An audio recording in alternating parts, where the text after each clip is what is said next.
الرجيم بسم الله الرحمن الرحيم الحمد لله رب العالمين والعاقبة للمتقين والجنة للمطيعين والنار للملحدين ثم الصلاة والسلام على أشرف الأنبياء والمرسلين شفيع المذنبين نبينا أبي القاسم محمد اللهم صل وعلى أهل بيته الطيبين الطاهرين الهداة المهديين لا سيما بقية الله في الأراضين روح له الفداء وأرواح العالمين واللعنة الدائمة على أعدائهم أجمعين من حين عداوتهم إلى قيام يوم الدين أما بعد فقد قال الله تبارك وتعالى في محكم كتابه أعوذ بالله من الشيطان الرجيم ثم أورثنا الكتاب الذين اصطفينا من عبادنا فمنهم ظالم لنفسه ومنهم مقتصد ومنهم سابق بالخيرات بإذن الله ذلك هو الفضل الكبير صلوات پڑھ دیجئے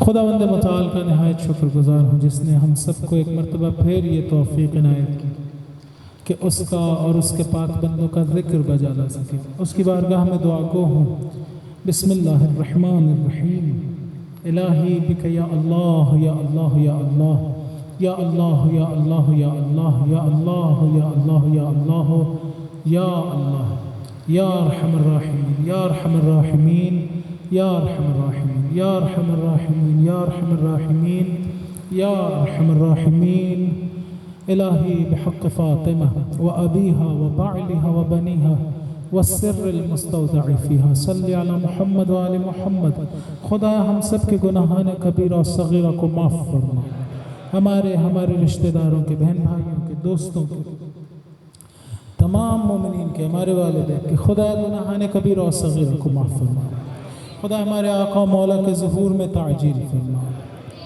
خدا ہم سب کو ان کے انصار و اعوان و شیعوں میں قرار فرما ان کے دل مقدس کو ہم سے راضی و خوشنود قرار دے ہم سب کو اپنے آقا و مولا کی طرف توجہ عنایت فرما اور مولا کی توجہ ہم سب کو عنایت فرما خدایا زمان غیبت میں ہمیں اپنی ذمہ داریاں سمجھنے اور انہیں انجام دینے کی توفیق عنایت فرما خدایا ہمارے آقا و مولا کو اپنے حفظ و امان میں قرار فرما خدایا تمام علماء ماتمی نوحہ خان عزاداران مومنین مراجع عظام خدا سب کو اپنے حفظ و امان میں قرار فرما طول عمر عنایت فرما خدایا اس عزاداری کو دیگر عزاداریوں کو خدا اپنی بارگاہ میں قبول و منظور فرما خدا ہم سب کو حج و عمرہ و زیارات کا شرف عنایت فرما خلوص سے عزاداری کرنے کی توفیق عنایت فرما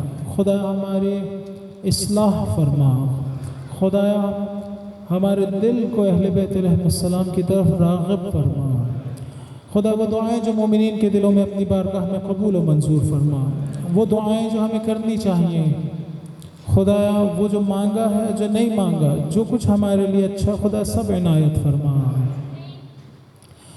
ہم سب کو رزق حلال واسع عنایت فرما مادی و معنوی رزق عنایت فرما خدا مظلومین عالم کی نصرت فرما خصوصاً پارا چنار کے مظلوموں کی نصرت فرما دعاؤں کی قبولیت کے لیے جو بیمار ہیں خدا اپنی بارگاہ سے شفا کامل و عاجل عنایت فرما دعاؤں کی قبولیت کے لیے مزید توفیقات کے لیے مجلس کی قبولیت کے لیے آقا و مولا کی حفظ و امان کے لیے ان کی صحت و سلامتی کے لیے اور ظہور میں تعجیل کے لیے ایک مرتبہ درود پڑھیے محمد و آل محمد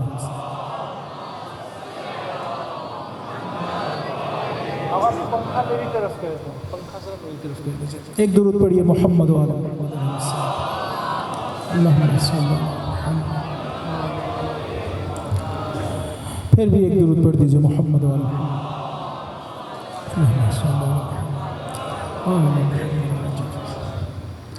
دیکھیے ہم آج سے پہلے یا بہرحال بہت سے اوقات میں یہی سمجھتے رہے کہ ہماری جو صلاحیتیں ہیں علم حاصل کرنے کی ذرائع ہیں وہ فقط یہی حواس خمسہ یا عقل ہے یا بہرحال وہی وہم جسے میں نے عرض کیا آپ کے سامنے کہ ایک اصطلاح ہے منطق کی. لیکن میں نے عرض کیا کہ نہیں، ایسا نہیں ہے. ایک چیز ہے بنام دل، قلب انسانی، روح انسانی. انسان اس کے ذریعے سے بھی بہت سی چیزوں کو درک کرتا ہے، بہت سی چیزوں کی معرفت حاصل کرتا ہے. ہم یہ جو مثلا ایمان کا لفظ استعمال کرتے ہیں، آپ کی کیا رائے ہے؟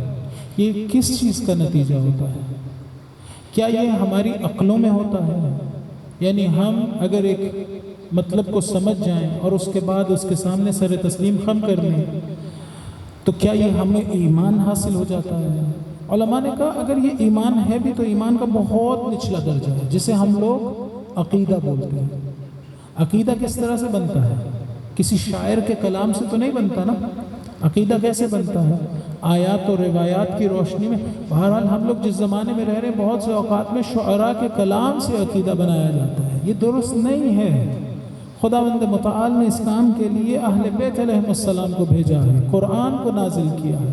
ہم اس کے ذریعے سے عقیدہ بنائیں گے، ہم شعراء کے شعر کے ذریعے سے عقیدہ نہیں بنائیں گے. تو کیا ہے؟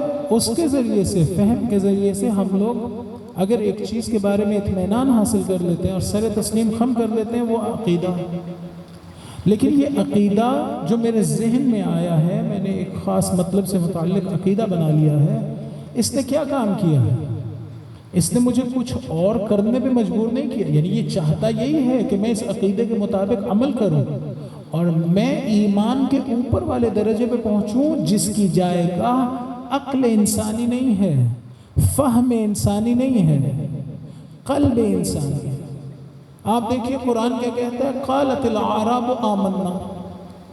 اعراب نے کہا، عربیوں نے کہا آمنا، ہم ایمان لے آئے. حضور سے فرمایا کہ ان سے کہیے کہ لم تؤمنوا قل لم تؤمنوا بل قولوا اسلمنا. آپ ان سے کہیے کہ ہم اسلام رہے ہیں، یہ بولو. آگے کیا فرمایا؟ وَلَمَّا يَدْخُلِ الْإِيمَانُ فِي قُلُوبِهِمْ. ابھی تک ایمان ان کے دلوں میں نہیں داخل ہے. یہ نہیں فرمایا ان سے کہیے کہ ابھی تک ایمان آپ کے ذہنوں میں نہیں داخل ہے. ایمان ایک ایسی عظیم چیز ہے جو انسان کے ذہن میں نہیں آتی ہے، اس کے وجود میں، اس کی روح میں، اس کے قلب میں نازل ہوتی ہے. وَلَكِنَّ اللَّهَ حَبَّبَ إِلَيْكُمُ الْإِيمَانَ وَزَيَّنَهُ فِي قُلُوبِكُمْ. ایک اور آیت میں کہا کیا کہ وہ اللہ تعالیٰ ہے جس نے ایمان کو آپ کے لیے محبوب بنایا ہے اور اسے مزین کیا ہے، خوبصورت بنا کے پیش کیا ہے. کہاں پر؟ وَزَيَّنَهُ فِي قُلُوبِكُمْ، آپ کے دلوں میں. وَكَرَّهَ إِلَيْكُمُ الْكُفْرَ وَالْفُسُوقَ وَالْعِصْيَانَ، اور اس نے آپ کے لیے کفر و فسوق و عصیان، گناہوں کو برا بنایا. دیکھیے کیسی خوبصورت آیت ہے. ہم جب دعائیں کرتے ہیں اللہ تعالیٰ سے، کیا یہ دعا کرتے ہیں اللہ تعالیٰ جو برائیاں ہیں وہ مجھے بری لگیں، جو اچھائیاں ہیں وہ مجھے اچھی لگیں؟ یہ خود ایک اہم دعا ہے. میں اللہ تعالیٰ سے کہوں اللہ تعالیٰ جو بھی اچھی چیزیں ہیں وہ مجھے اچھی لگا کرے، جو بھی بری چیزیں ہیں وہ مجھے بری لگے. ایک عالم دین کہہ رہے تھے کہ فرض کریں ایک صاحب کسی گناہ میں مبتلا ہیں اور میں انہیں دیکھ رہا ہوں اور مجھے بہرحال خدا نہ کرے کہ ان سے کوئی حسد یا کوئی ایسی چیز ہو اور مجھے اچھا لگ رہا ہو، تو ان کا جان لیجئے کہ وہ تو گناہ کر ہی رہا ہے، ساتھ آپ بھی بیمار ہیں. اس لیے کہ ایک چیز جو بری تھی وہ کسی سے بھی صادر ہو رہی ہو بری ہے، وہ چیز آپ کو بری لگنی چاہیے، خوش نہیں ہونا چاہیے تھا. مثلا خدا نہ کرے بے حجابی پھیل رہی ہو تو مجھے برا نہ لگ رہا، نہیں، مجھے برا لگنا چاہیے. لوگ دھوکہ دے رہے ہو ایک دوسرے کو، مجھے برا لگنا چاہیے. اللہ تعالیٰ سے یہ مانگنا چاہیے کہ اللہ تعالیٰ جو اچھی چیزیں ہیں، مثلا نماز میرے لیے مجھے اچھی لگے، زیارت مجلس مجھے اچھی لگے، جو بری چیزیں مجھے بری لگے. یہ آیت میں بیان ہوا. لیکن جو میرے مطمع نظر ہے وہ کیا فرمایا؟ وَزَيَّنَهُ فِي قُلُوبِكُمْ. خدا نے اسے مزین کیا. کہاں پر؟ فی اذہانکم نہیں، فی عقولکم نہیں، آپ کی عقلوں میں، اذہان میں نہیں، آپ کے دل میں. اس کا مطلب ہے ایمان کی جائگاہ کیا ہے؟ دل انسان. روح انسانی. آپ دیکھیے حضرت موسیٰ علیہ السلام کی دعا ہے رب اشرح لی صدری ویسر لی امری واحلل عقدۃ من لسانی یفقہوا قولی. کبھی کبھی نماز میں یہ دعا کرنی چاہیے رب اشرح لی صدری. وہاں پر اللہ تعالیٰ سے انہوں نے یہ نہیں مانگا رب اشرح لی عقلی، رب اشرح لی ذہنی، ایسے نہیں کیا. کہا رب اشرح لی صدری، خدا میرا دل، میرا سینہ شرح صدر عطا فرما. حضور سے کیا فرمایا الم نشرح لک صدرک، کیا ہم نے آپ کو یہ عطا نہیں کیا ہوا شرح صدر. وہاں یہ نہیں مانگا، وہاں یہ نہیں کہا الم نشرح لک عقلک یا الم نشرح لک ذہنک. ذہن اور عقل نہیں، ایک وادی اس سے بلند ہے، ایک چیز اس عقل و ذہن سے مافوق ہے، ہم نے اسے اہمیت نہیں دی. قیامت کے دن جہاں ہم اپنے ساتھ نیک اعمال لے کے جائیں گے، بہرحال ان کی پاداش ہے، ثواب و عقاب کا ایک نظام ہے. لیکن قرآن نے عجیب زبان استعمال کی ہے. فرمایا یوم لا ينفع مال ولا بنون الا من اتى الله بقلب سلیم. وہ دن وہ ہوگا جس دن کوئی عمل میں نہیں ہوگا، اس کو نہ مال اس کا فائدہ دیتا ہوگا نہ اس کے بچے، سوائے اس کے جو اتی اللہ بقلب سلیم، جو اللہ تعالیٰ کے حضور میں ایک پاک قلب لے کر آئے، ایک پاک قلب لے کر آئے. ہم لوگ سمجھتے ہیں اگر میں نے 2 کتابیں پڑھ لی تو واجب ہے، اب تو میں نے آخر بالکل میں تو تباہی کر دی میں نے بس. ایسا نہیں ہے. اگر یہ پڑھ لینے کے بعد، اگر یہ مجلسیں سن لینے کے بعد میری توجہ نہیں ہوتی کہ میں نے اپنی روح کو ٹھیک کرنا ہے، خداوند متعال اس روح کو ٹھیک کرے، میں نے اپنے دل کا خیال رکھنا ہے. دیکھیے کیا بات ہے ہمارے آقا و مولا کی. ایک بندہ آیا مولا کے پاس، آ کے کہتا ہے علی کیف اصبحت علیا، علی تم علی کیسے بنے. کیسا خوبصورت سوال ہے. ایک اسٹوڈنٹ میڈیکل کا وہ اپنے پروفیسر سے، کسی اس سے بڑے سے پوچھے گا آپ اتنے بڑے پروفیسر کیسے بنے. ایک بندہ جو بزنس کرنا چاہتا ہے، ایک کامیاب بزنس مین سے جا کے پوچھے گا آپ اتنے کامیاب بزنس مین کیسے بنے. تو کیا جواب دیا مولا نے؟ وہ بھی پوچھ رہا تھا علی آپ علی کیسے بنے. تو کیا جواب دیا مولا نے؟ کنتو بوابا علی باب قلبی، میں اپنے دل پہ پہرا دے دے کے علی بنا.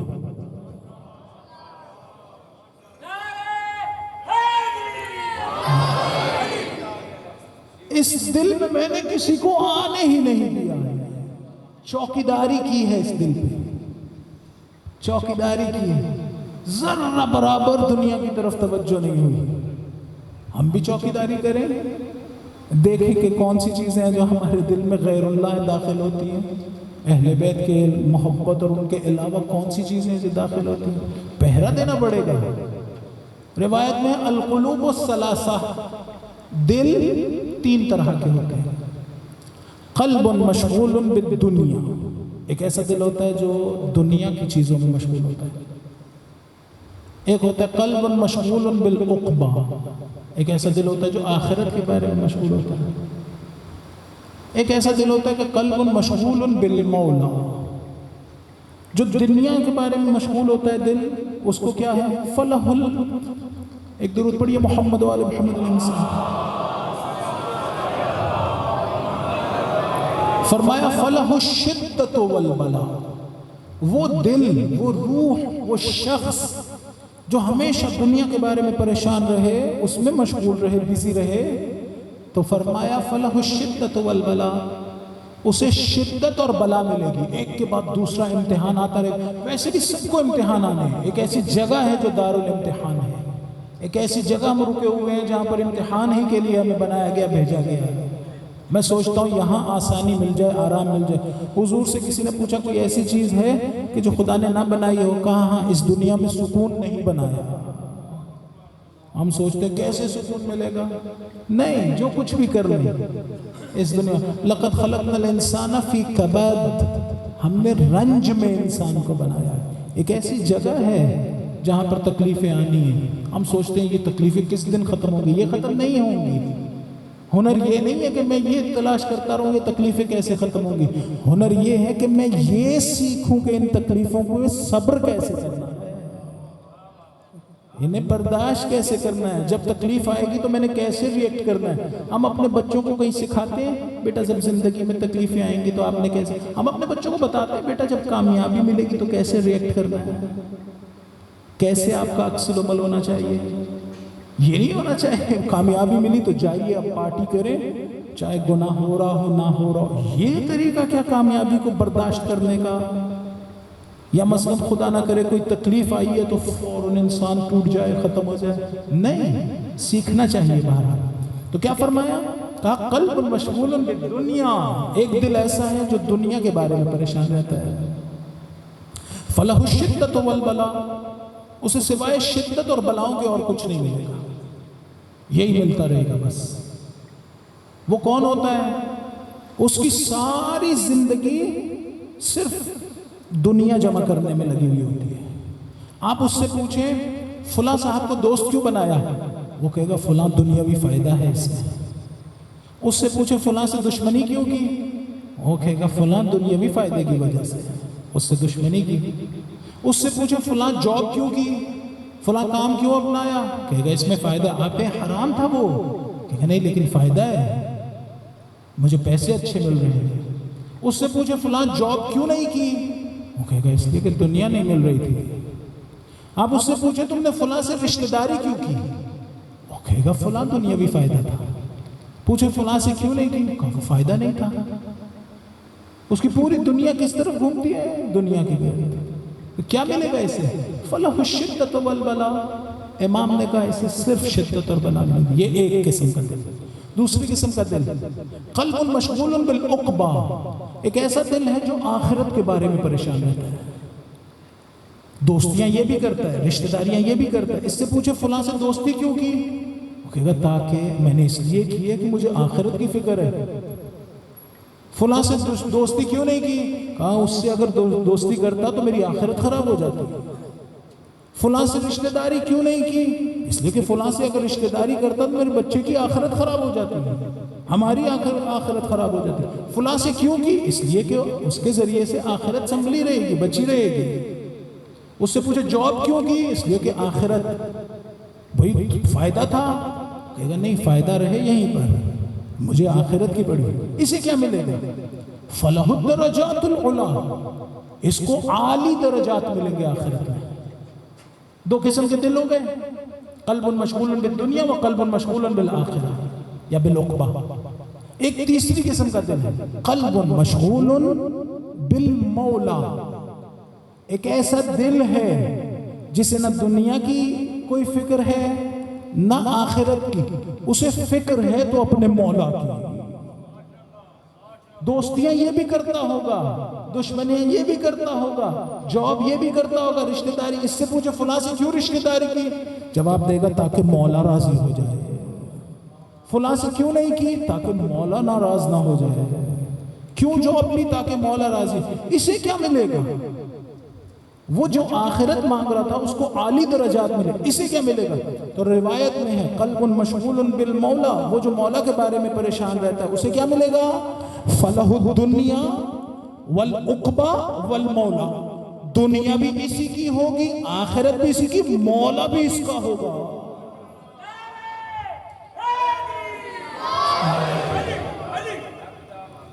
درود پڑھیے محمد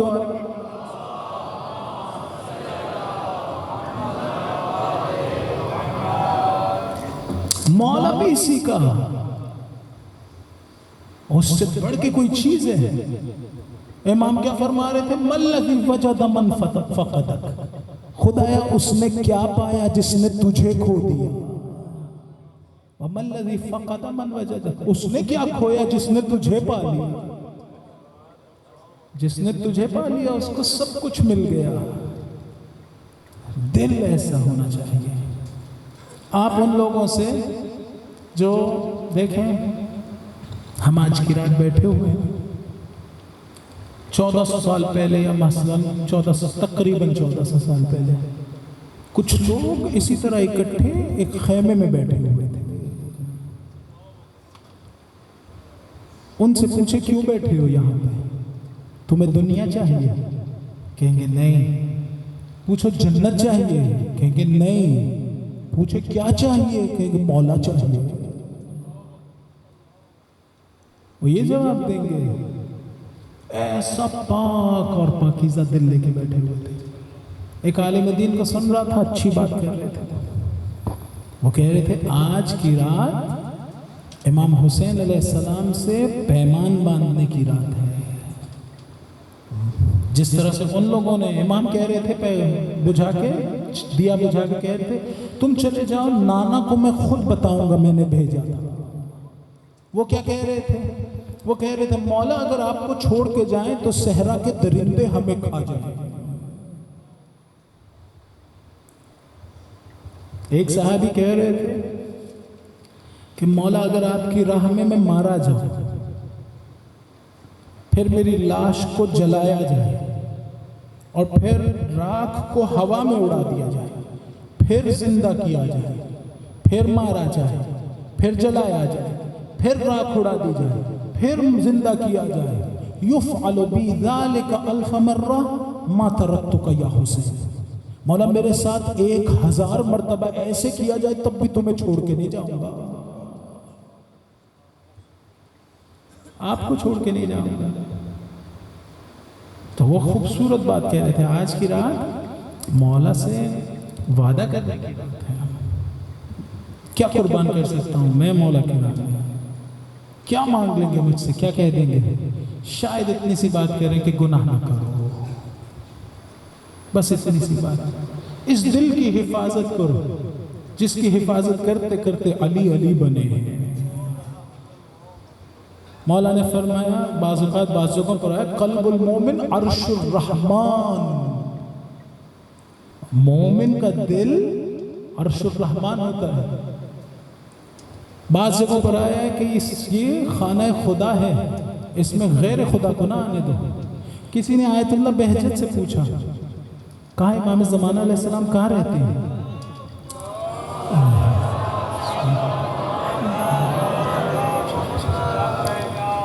پوچھا آغا امام زمانہ علیہ السلام کہاں رہتے ہیں؟ تو کیا جواب دیا انہوں نے کہا دل میں رہتے ہیں، نکال نہ دینا دل سے. ایسا نہ تم دل سے نکال دو انہیں.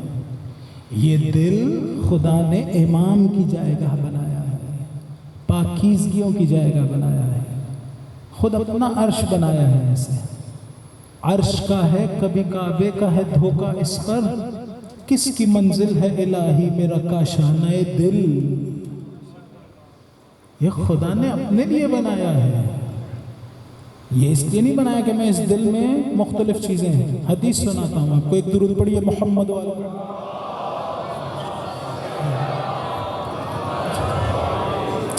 فرمایا یبن آدم،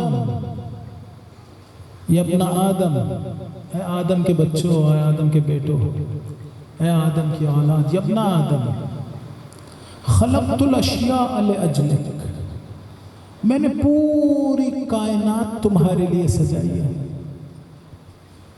یہ پہاڑ، یہ درخت، سورج، چاند، ستارے، ان سب کی ہمیں ضرورت ہے. فرمایا پوری کائنات میں نے تمہارے لیے سجائی ہے. خلقتک لأجلی، تمہیں اپنے لیے بنایا ہے. انسان کو عزت محسوس ہونا شروع ہو جاتی ہے. میں اتنا امپورٹنٹ ہوں، اتنا اہم ہوں، خدا نے مجھے اپنے لیے بنایا ہے. ہاں خدا نے ہمیں اپنے لیے بنایا ہے. خدا نے مجھے، اس کا مطلب ہے شہرت کے لیے نہیں بنایا ہے. خدا نے مجھے شہوات کے لیے نہیں بنایا ہے، اور جتنی اس طرح کی چیزیں ان کے لیے نہیں بنایا ہے.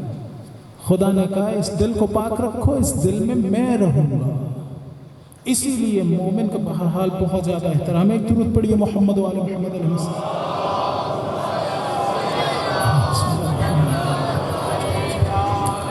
تو کیا میں اس کو سیکھوں تو صحیح کہ نہیں میرے پاس ایک بہت اہم چیز ہے.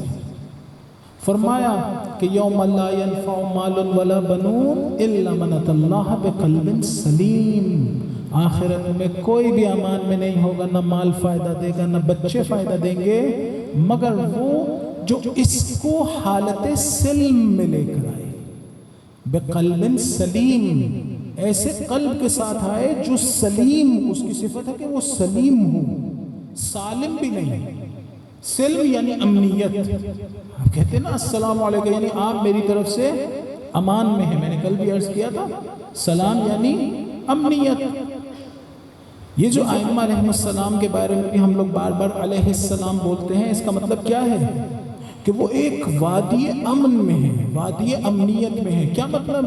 اس امنیت کا مطلب یہ ہے کہ ذرہ برابر بھی ان میں شرک نہیں ہے، اس لیے کہ ان کی فطرت پاک بالکل پاک پاکیزہ ہے، ذرہ برابر بھی۔ اور انہی ائمہ نے اصحاب کربلا والوں کے لیے آپ دیکھیے زیارتوں میں کیا کہا، السلام علیکہ یا احباء اللہ و اوداء، اے خدا کے محبوبوں آپ پر سلام۔ ایک امام معصوم کہہ رہا ہے، یعنی سند دے رہا ہے کہ آپ لوگ بالکل پاک اور پاکیزہ قلب والے ہیں۔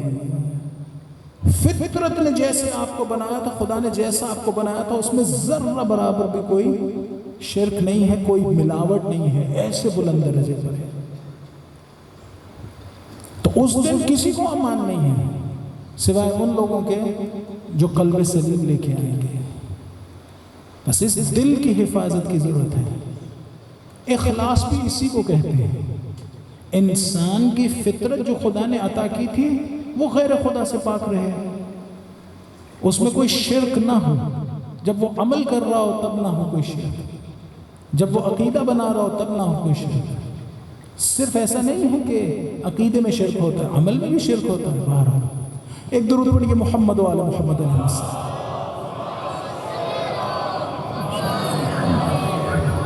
اسے پاک رکھنا ہماری ذمہ داری ہے۔ والدین کی ذمہ داری ہے کہ بچوں کو اس مرحلے میں مدد کریں، بالکل اسی طرح سے جس طرح سے جناب زینب سلام اللہ علیہ نے حضرت علی اکبر کو پالا تھا۔ جناب زینب سلام اللہ علیہ نے حضرت علی اکبر کو پالا تھا، یا جناب ام لیلہ علیہ السلام نے، امام حسین علیہ السلام نے۔ ہمارے استاد خوبصورت جملہ کہتے کیا کہنے اس بی بی کے جس کے ہاتھ میں امام حسین علیہ السلام چھوٹا سا بچہ تھے، وہ بڑا ہوتا جائے اور شبیہ رسول بنتا جائے۔ وہ معمولی بات ہے۔ یہ جو دل ہے، یہ جو ہم اعمال انجام دیتے ہیں، جس کے ذریعے سے ہمارے دل میں تزیین ہوتی ہے، مزین ہوتا ہے، پاک رہ جاتا ہے، اس کے ذریعے سے میں بنتا ہوں، میں اس کے ذریعے سے ہمارے اخلاق اندر کی شکل بنتی ہے، ہماری روح کی شکل۔ انسان کی ایک شکل یہ ہے جو ظاہر میں ہے، ایک شکل وہ ہے جو باطنی ہے۔ یہ جو ظاہری شکل ہے یہ اللہ تعالیٰ نے بنائی ہے، یہ میں نے نہیں بنائی ہے۔ میری دو آنکھیں ہوں، آنکھیں بھی اس طرح سے، یہاں پر آنکھ نہیں ہے، ناک ایک ہے، کان ہے، بہرحال یہ سارا کچھ اللہ نے بنایا، اس میں میرا اختیار نہیں تھا۔ لیکن وہ جو اندر کی شکل ہے جس سے میں بنتا ہوں، وہ اللہ تعالیٰ نے کہا جاؤ خود بناؤ۔ وہ یہ نہیں کہ کوئی زبردستی بنائی جائے گی، کہا جاؤ خود بناؤ۔ ایک شکل ہے جو میرے اندر بن رہی ہے۔ کس طرح سے بنتی ہے وہ؟ میرے اعمال کے نتیجے میں، جیسے اعمال ہوں گے ویسی شکل۔ امام کے پاس ایک صاحب موجود تھے، امام زین العابدین علیہ السلام کے پاس طواف کر رہے تھے،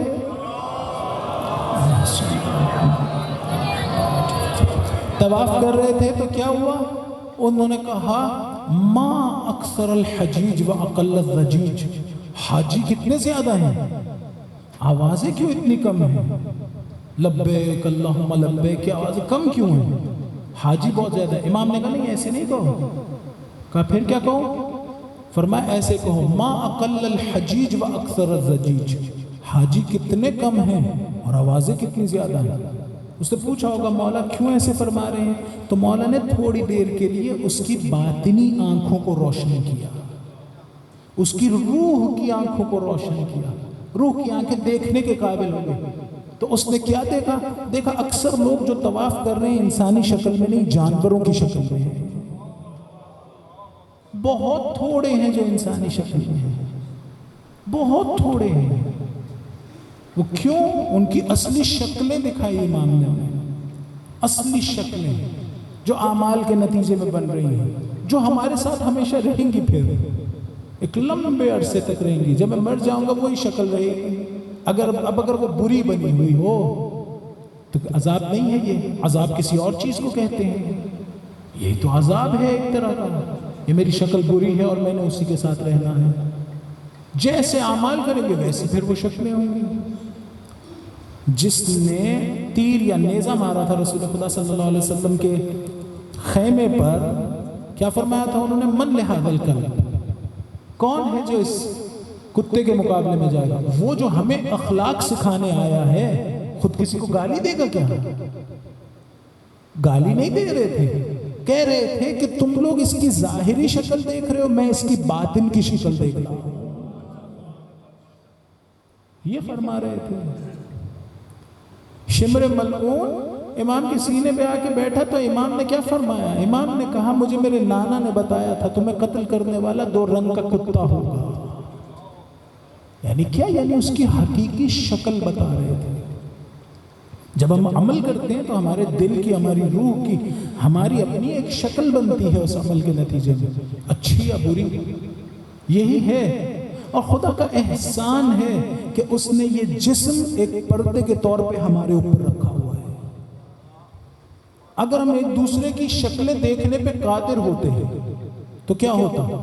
حدیث میں ہے لو تکاشفتم لما تدافنتم. اگر ایک دوسرے کے لیے کشف ہو جاتے، ایک دوسرے کی حقیقی شکل دیکھ پاتے ہوتے، ایک دوسرے کو دفن کرنا چھوڑ دیتے. میرا اپنا بھائی، میرے اپنے بچے، میرے ماں باپ مجھے دفن نہ کرتے. کیوں؟ اس لیے کہ اصل شکل کیسا ہے وہ پاک پروردگار جس نے اپنی ستاریت کی ہوئی ہے، ہمارے گناہوں کو چھپایا ہوا ہے، ہماری اصلی شکلوں کو چھپایا ہوا ہے. آج کی رات اس کی طرف واپس آنے کی رات ہے.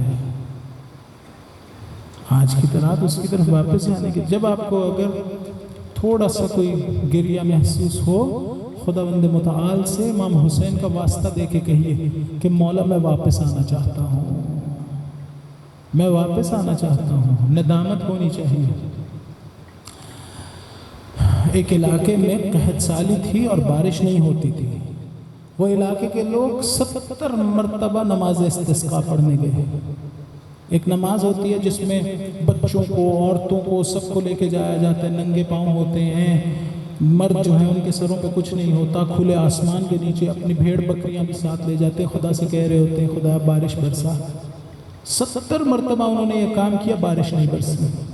ایک عالم دین سے میں نے سنا جب بارش نہیں برسی تو حضرت موسیٰ علیہ السلام کے پاس آئے. آگے کہا موسیٰ تم اللہ تعالیٰ کے نیک بندے ہو.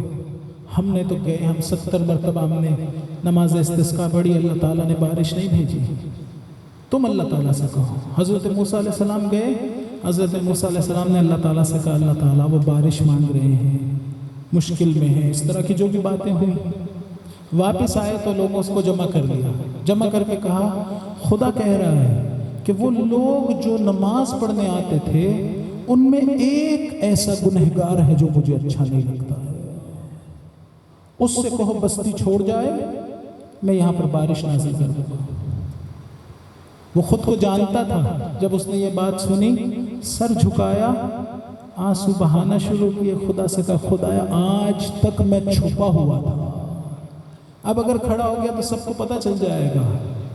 خدا سے معافی مانگی. ابھی یہ باتیں کر رہا تھا، دیکھا ادھر سے بادل آ رہے ہیں. بادل آئے اور خوب برسے.